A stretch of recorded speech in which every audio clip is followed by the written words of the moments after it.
उद्धव जी ने भगवान की बाल लीला सुनाई, भगवान की पोगंड लीला सुनाई और भगवान की पोगंड लीलाओं का वर्णन किया।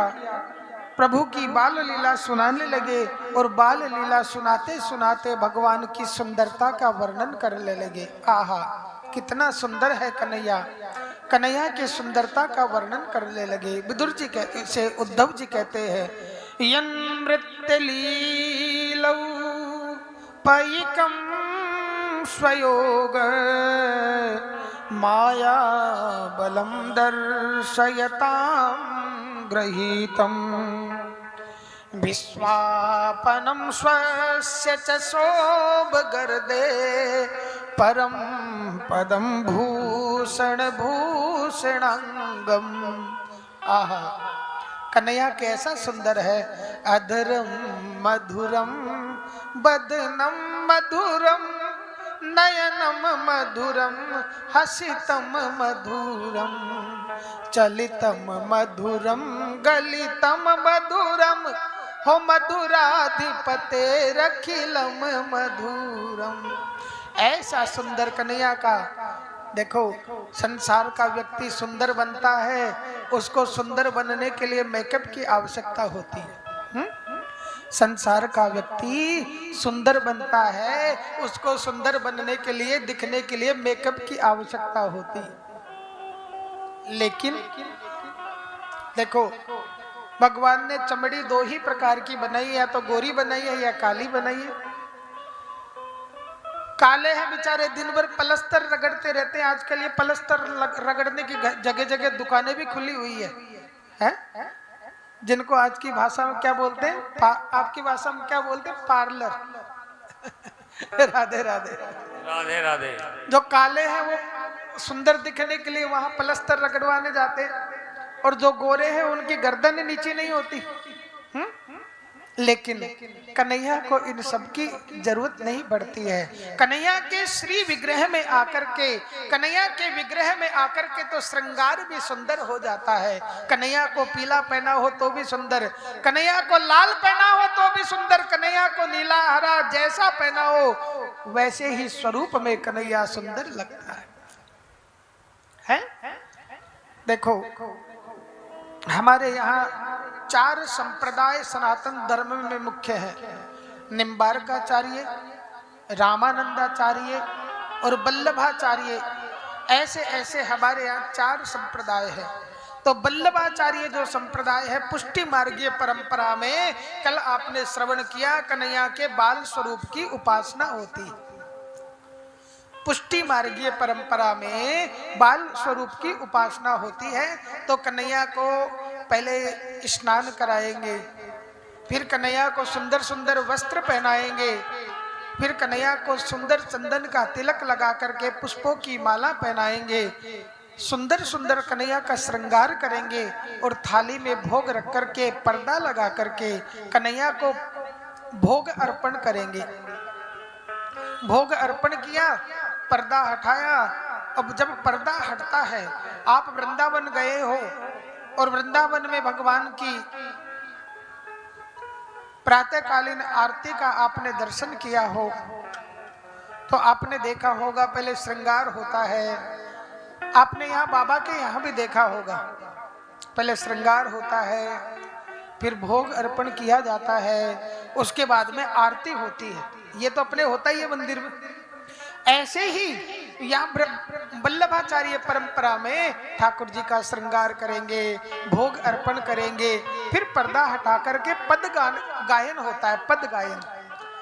तब संतों की सभा में वल्लभाचार्य जी के सबसे लाडले शिष्य हैं श्री सूरदास जी महाराज, जिन्होंने गोवर्धन के पास में, गोवर्धन की तरहटी में अपने जीवन का सबसे ज्यादा समय व्यतीत किया।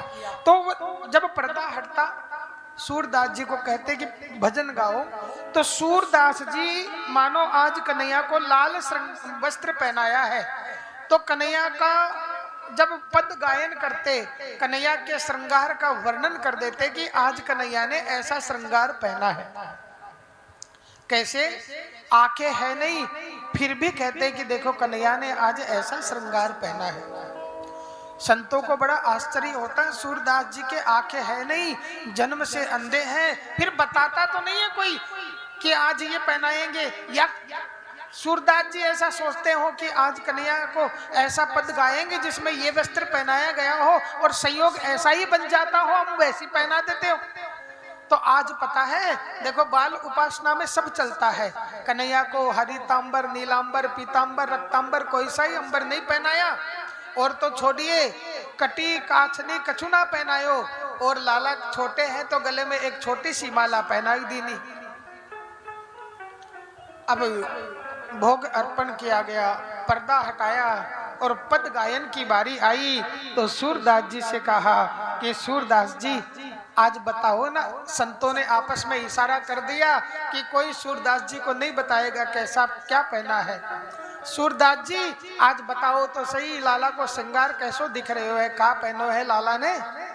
सूरदास जी ने अपना पटके का पल्लू लिया और मुंह पे लगा कर के सूरदास जी हंसने लगे। बोले आज तो लाला की सुंदरता का क्या वर्णन करूं। अरे मन एक वर्णन करना चाहता है, फिर दूसरा वर्णन आ जाता है। मानो समुद्र की एक लहर शांत नहीं होती, उससे पहले दूसरी लहर उठ जाती है। ठीक इसी प्रकार से आज लाला की सुंदरता का वर्णन मन करना चाहता है, परंतु देखो मन निश्चित नहीं कर पा रहा कि कैसे वर्णन करूं। तब सूरदास जी आप बताइए तो सही, अरे नीलांबर पहना, रक्तांबर पहना, हरितांबर पहना, पीतांबर पहना है। तब देखो सूरदास जी ने क्या कहा,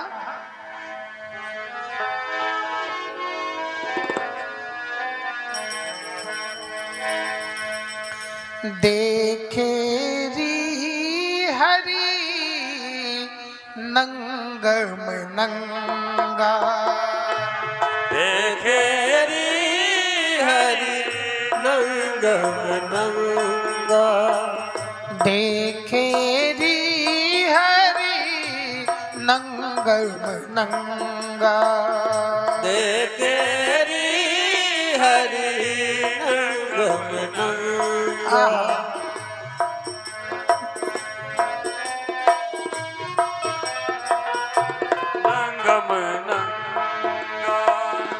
जल सुत भूषण अंग विराजत, जल सुत भूषण अंग विराजत, जल सुत भूषण अंग विराजत, जल सुत भूषण अंग विराजत, बसनहीन छवि उठत तरंगा, बसनहीन छवि उठत तरंगा, देखे री हरि नंगम नंगा, देखे री हरि नंगम नंगा। आहा, राग शिव रंजनी बहुत ही प्यारी और बहुत ही सुंदर राग है। राग का नाम है राग शिव रंजनी है।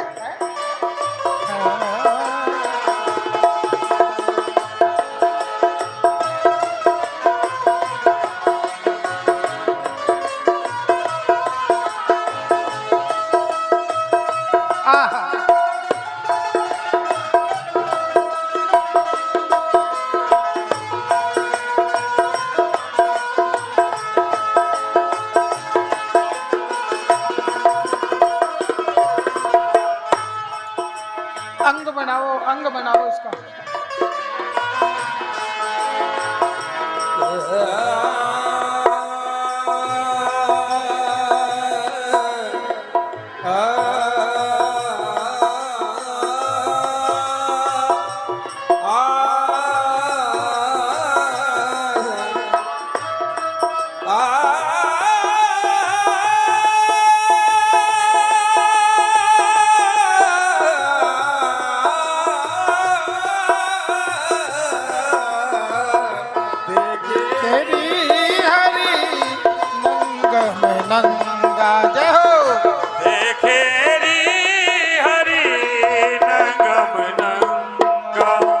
जल सुत भूषण अंग विराजत, जल सुत भूषण अंग विराजत, बसनहीन छवि उठत तरंगा, बसनहीन छवि उठत तरंगा, देखे री हरि नंगम नंगा, देखे री हरि नंगम नंगा।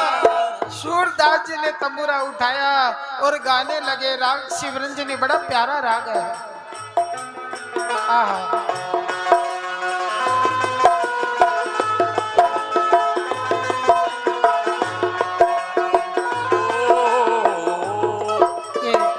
दोनों राग बड़ा अच्छा लगते हैं। इतना अभ्यास तो नहीं है, लेकिन फिर भी राग भैरवी और राग शिवरंजनी आप 2 दिन से थोड़ा थोड़ा आप इसका सुन रहे हैं। मुझे बहुत अच्छा लगता है ये राग शिवरंजनी दे।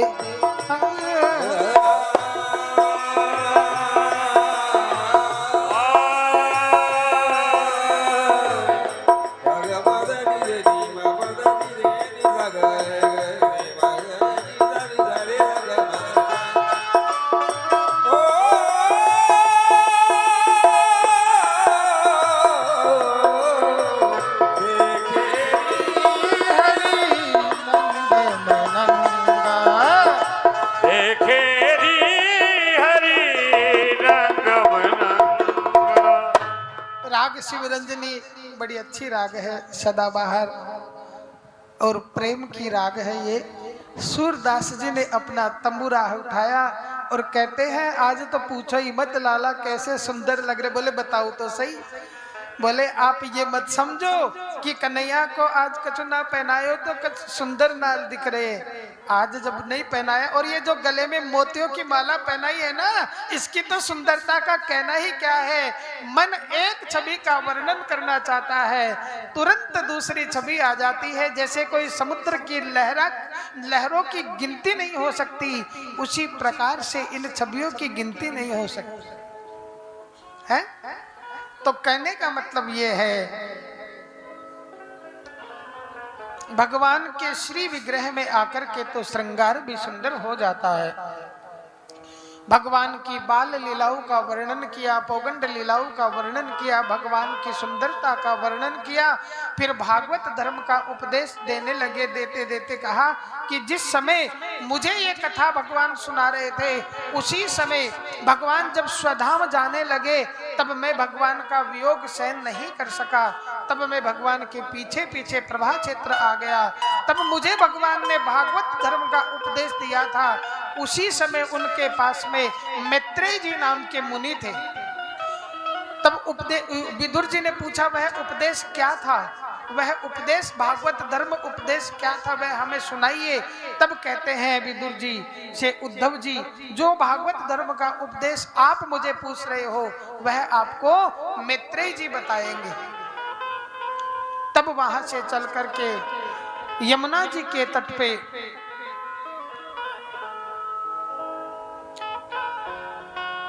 विदुर जी महाराज को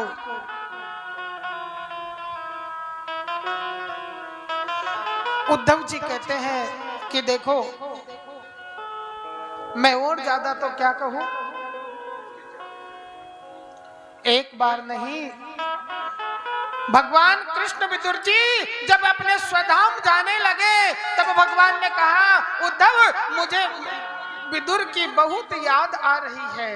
अपने पिता वसुदेव देव की, नंद बाबा, यशोदा, ब्रजवासी, किसी